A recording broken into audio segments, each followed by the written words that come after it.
आज के हमारे टॉपिक का नाम है शिक्षण। तो आइए सबसे पहले हम शिक्षण को समझ लेते हैं। शिक्षण शब्द अंग्रेजी भाषा के टीचिंग शब्द से मिलकर बना है, जिसका तात्पर्य सीखने से है। शिक्षण में शिक्षक छात्रों को पाठ्यक्रम के माध्यम से सिखाने का कार्य करते हैं। शिक्षण के दो अर्थ होते हैं, एक संकुचित अर्थ और दूसरा व्यापक अर्थ। शिक्षण का संकुचित अर्थ। शिक्षण के संकुचित अर्थ का संबंध स्कूली शिक्षा से है, जिसमें अध्यापक द्वारा बालकों को निश्चित स्थान पर अर्थात विद्यालय में एक विशिष्ट वातावरण में पाठ्यक्रम के अनुसार ज्ञान प्रदान किया जाता है, जैसा कि हम सामान्य विद्यालयों में देखते हैं। प्राचीन काल में शिक्षा शिक्षक केंद्रित होती थी, जिसमें शिक्षक अपने अनुसार बालकों को शिक्षा देते थे। इसमें बालक के रुचियों तथा अभिरुचियों का ध्यान नहीं रखा जाता था। लेकिन वर्तमान समय में शिक्षा शिक्षक केंद्रित न होकर बालक केंद्रित हो गई है, अर्थात वर्तमान समय में शिक्षक बालक की रुचियों और अभिरुचियों के अनुसार शिक्षा प्रदान करते हैं। शिक्षण का व्यापक अर्थ। शिक्षण के व्यापक अर्थ का संबंध किसी व्यक्ति के पूरे जीवन काल में सीखने से है।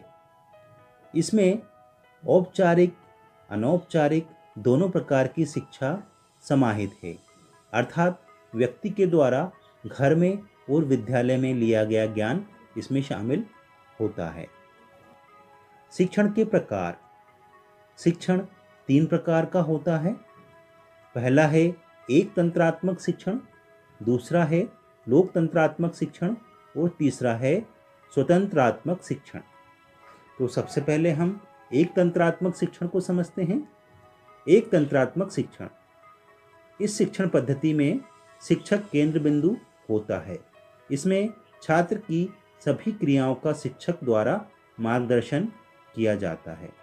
जैसा कि नाम से ही स्पष्ट होता है कि यह एक तंत्रात्मक है, अर्थात इसमें शिक्षक केंद्र बिंदु है और वह अपने छात्रों को कंट्रोल करता है, अर्थात मार्गदर्शन प्रदान करने का कार्य करता है।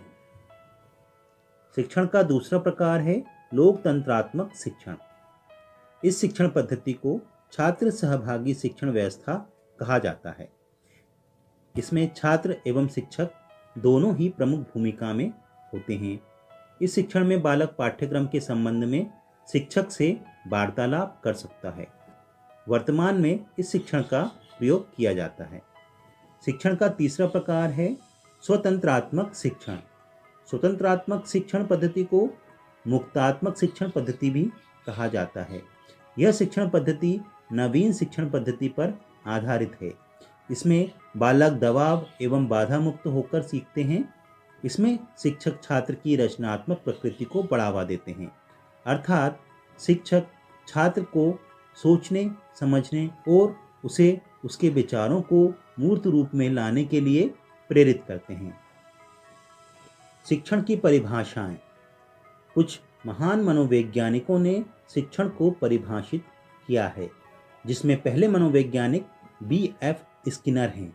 इन्होंने कहा है कि शिक्षण पूर्ण बलन की आकस्मिकताओं का क्रम है, अर्थात जो शिक्षण है वह पूर्ण बलन की रेनफोर्समेंट की आकस्मिकताओं का क्रम है।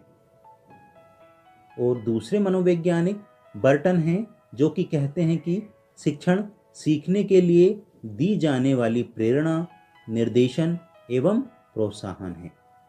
तीसरे मनोवैज्ञानिक रायबर्न कहते हैं कि शिक्षण के 3 बिंदु होते हैं, शिक्षक, शिक्षार्थी एवं पाठ्यक्रम। इन तीनों के बीच संबंध स्थापित करना ही शिक्षण है। यह संबंध बालक की शक्तियों के विकास में सहायता प्रदान करता है। अच्छे शिक्षण की विशेषताएं। अच्छे शिक्षण की निम्न प्रमुख विशेषताएं होती हैं। पहली विशेषता है कि एक अच्छा शिक्षण सहयोगात्मक होता है, अर्थात इसमें शिक्षक और विद्यार्थी दोनों आपस में सहयोग करते हैं।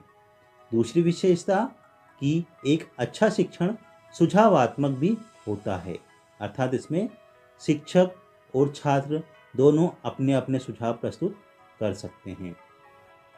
तीसरी विशेषता कि एक अच्छा शिक्षण प्रेरणादायक होता है, अर्थात जो शिक्षण है उसके द्वारा बच्चों को प्रेरणा मिलती रहती है। चौथी विशेषता कि एक अच्छा शिक्षण प्रगतिशील होता है, अर्थात शिक्षण के द्वारा छात्रों की प्रगति होती है। पांचवी विशेषता, एक अच्छे शिक्षण में बालक के पूर्व अनुभवों को ध्यान में रखा जाता है। और छठवीं विशेषता, एक अच्छे शिक्षण में बालक की कमियों को पता करके उनको दूर करने का प्रयास किया जाता है। तो ये सारी विशेषताएं एक अच्छे शिक्षण की विशेषताएं हैं। अब हम शिक्षण के स्वरूप या शिक्षण की प्रकृति को जानेंगे। इसमें कुछ मुख्य बिंदु हैं जिनको हम समझेंगे। शिक्षण का अर्थ मार्गदर्शन है, अर्थात शिक्षण के द्वारा छात्रों का मार्गदर्शन किया जाता है। शिक्षण का अर्थ सीखने का संगठन करना है, अर्थात शिक्षण के द्वारा सीखने की चीज़ों को एकत्रित करके छात्रों को प्रदान किया जाता है। शिक्षण का अर्थ सूचना देना है, अर्थात शिक्षण के द्वारा छात्रों को विभिन्न प्रकार की सूचनाएं एवं ज्ञान प्रदान किया जाता है। शिक्षण का अर्थ सिखाना है, अर्थात शिक्षण के द्वारा छात्रों को कई प्रकार की चीज़ें सिखाई जाती हैं। शिक्षण एक त्रिमुखी प्रक्रिया है, अर्थात शिक्षण में शिक्षक, शिक्षार्थी एवं पाठ्यक्रम शामिल होता है। वातावरण में सामंजस्य स्थापित करना शिक्षण है। बालकों को क्रियाशील बनाना शिक्षण है। बालकों को प्रोत्साहित करना शिक्षण है। बालकों के संवेगों को प्रशिक्षित करना शिक्षण है। तो ये सारे बिंदु क्या थे शिक्षण की प्रकृति।